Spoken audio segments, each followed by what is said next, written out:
Assalamualaikum warahmatullahi wabarakatuh.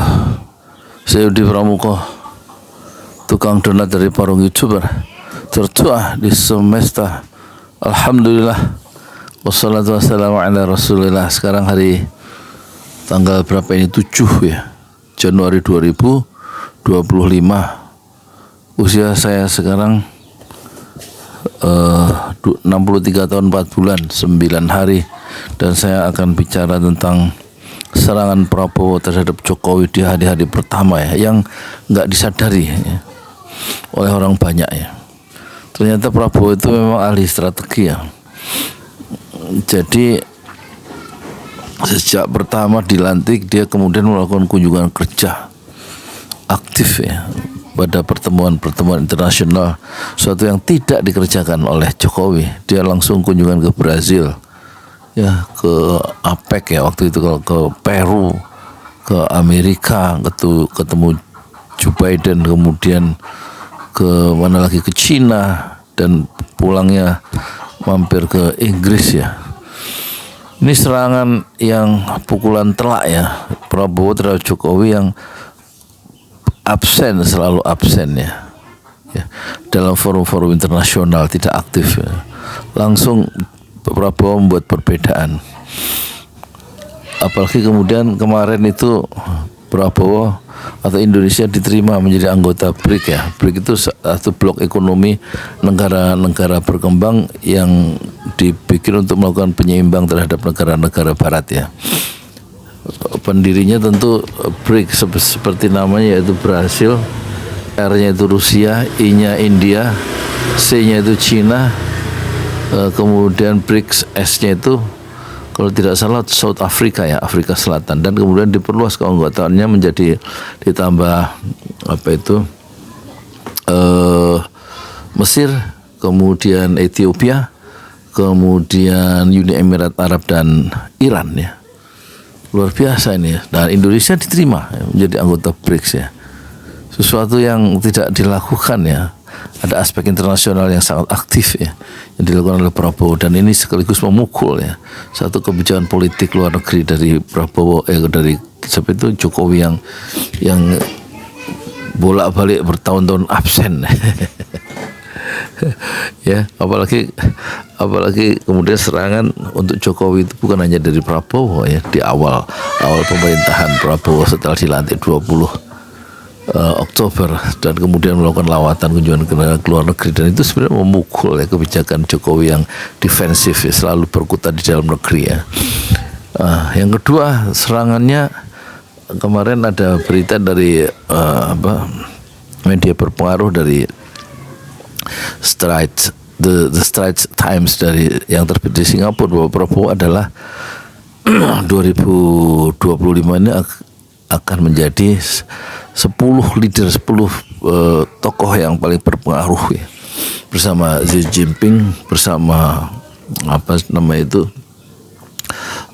Vladimir Putin, bersama India, siapa itu pemimpin India. Jadi Prabowo mendapatkan semacam klaim dalam sistem internasional bahwa dia akan menjadi orang yang leader ya, presiden yang berpengaruh tahun 2025, dan itu kontras ya dengan Jokowi yang tahun 2024 itu menjadi nominator dari pemimpin yang paling korup ya, di dunia, versi Organized Crime and Corruption Reporting Project yang berpusat di Amsterdam, Belanda, satu organisasi NGO internasional yang prestisius, yang kredibel, yang justru memojokkan Jokowi ya sebagai tokoh yang nominasi yang korup ya, tokoh yang korup ya.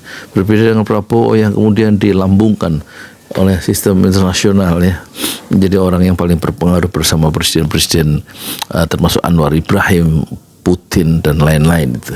Ini serangan kedua ya, justru The Straits Times itu justru ingin secara tidak langsung memukul Jokowi ya, dengan mengangkat Prabowo dan sekaligus menenggelamkan Jokowi yang sebelumnya memang sudah diterpedo oleh NGO dari Organized Crime and Corruption Reporting project itu.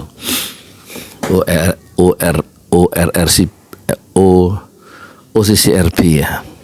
Terus yang ketiga, serangan untuk Jokowi itu berat tanggal 16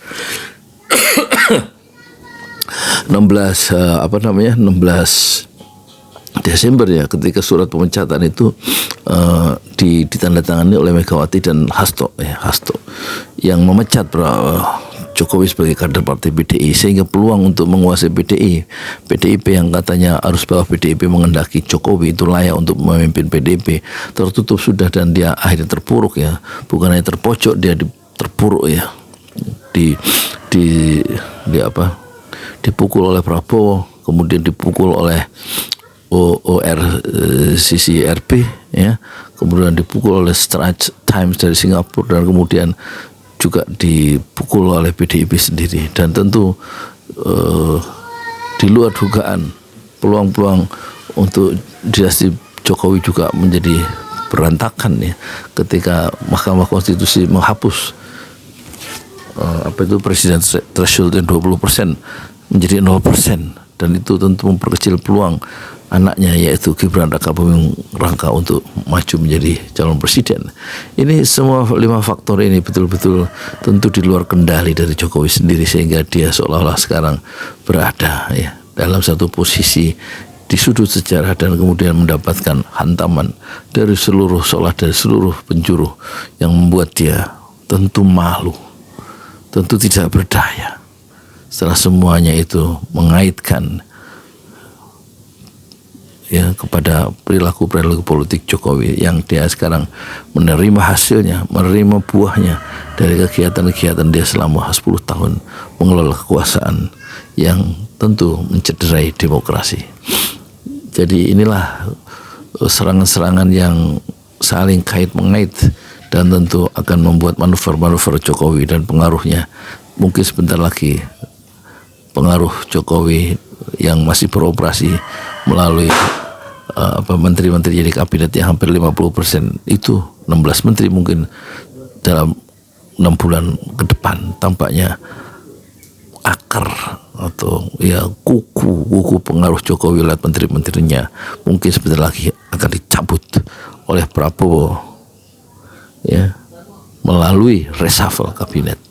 Siapa tahu ya, dunia politik selalu dinamis, dan kita jangan lupa yang masih menjadi duri dalam daging dalam pemerintahan Prabowo adalah Gibran yang dijuluki oleh Tempo sebagai anak haram konstitusi. Kejahatan konstitusi dimulai dari Mahkamah Konstitusi nomor 90 yang dilahirkan oleh paman dari Gibran Rakabuming Raka atau adik ipar dari Jokowi, yaitu Anwar Usman, yang mengeluarkan peraturan yang merekayasa hukum dan mengeluarkan peraturan Mahkamah Konstitusi nomor 90 16 Oktober 2023, dan perbuatan Anwar Usman kemudian diganjar oleh pemecatan sebagai Ketua Mahkamah Konstitusi oleh Mahkamah Kehormatan Mahkamah Konstitusi. Bagaimana menurut Anda? Silakan Anda komentar. Saya mau tidur siang dulu, ngantuk ini 1:30. Assalamualaikum warahmatullahi wabarakatuh. Saya Yudi Pramuko, tukang donat dari para YouTuber tertua di semesta. Fasbir sabar jamilah, bersabarlah dengan kesabaran yang indah. Assalamualaikum warahmatullahi wabarakatuh.